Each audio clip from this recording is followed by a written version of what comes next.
Hello, I'm Paul Pluter from Paul Pluter Prestige, and today I'd like to talk about how many watches do you need? And this is an interesting thing, and I think the answer depends on, many factors. Some people, going back to the 50s, 60s, 70s, a lot of people looked down on collectors because collectors were sort of hoarders. They were a bit weird, and the interesting thing is, many Patek owners from this era, when they sent their Patek in for service, Patek would often lend them a wristwatch to wear whilst their watch was being repaired.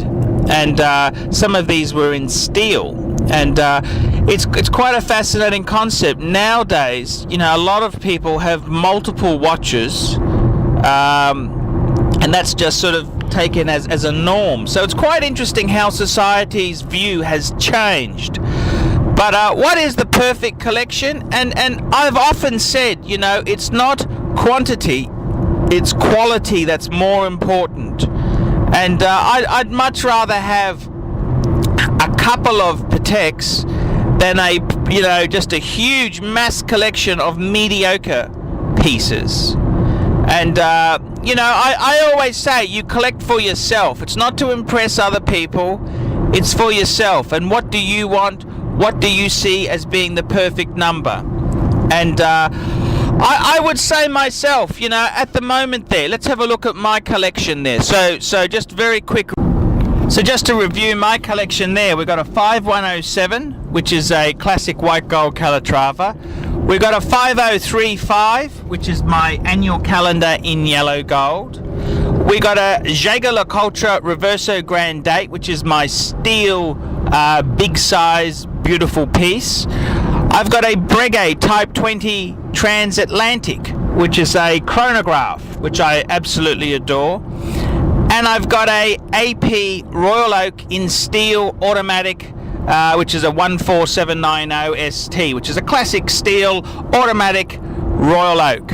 So that's my 5 key pieces. Now I've got an Explorer, but I don't consider that part of the collection because I'm trying to flick it at the moment there. So five cool pieces, and with my adding to that there, I'd like to add, down the track, I'd like to add a World Time, a 5196, and also a Vacheron. So that gives about 8 pieces all up, and that sort of, I think, would be quite a perfect number to have. And it's not a matter of acquiring. I mean, 8 key pieces, and if I ran into a lot of money, I'd be looking at getting a perpetual. So 9-10 pieces max. And that's kind of a nice number for me. I think 10 would probably be the all-time, perfect. That'd be the most I'd have there. And it's an interesting question. You've got to ask yourself, what number works for you?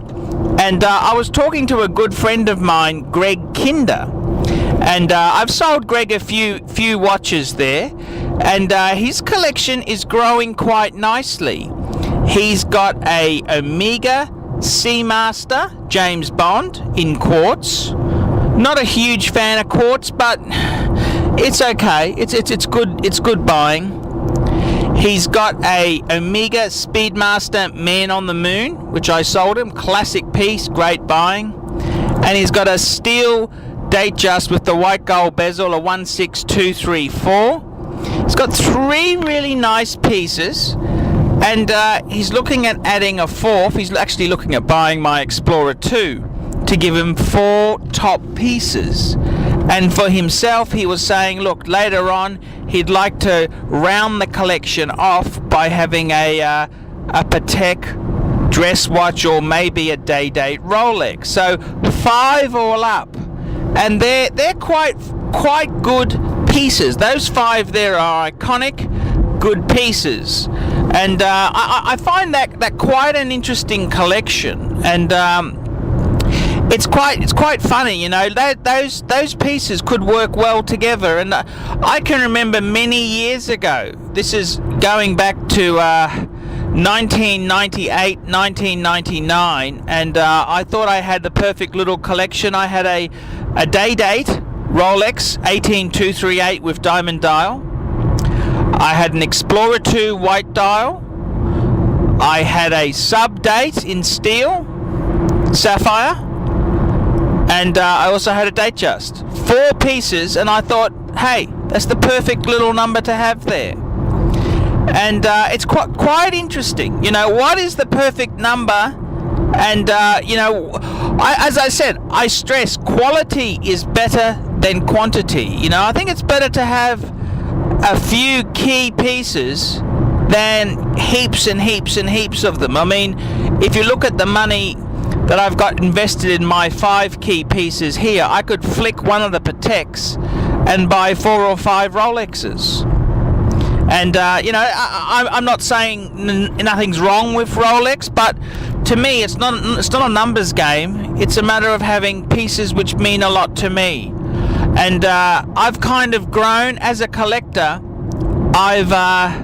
My tastes have matured, and I really love the high echelon pieces: Patek, Breguet, Jaeger-LeCoultre, you know, Vacheron, AP, that sort of caliber of piece. And you know, it's an interesting thing there. It's sort of how the collection grows. But yeah, that's my thoughts on the pieces. I'm Paul Pluta from Paul Pluta Prestige. Tell me what your perfect number is.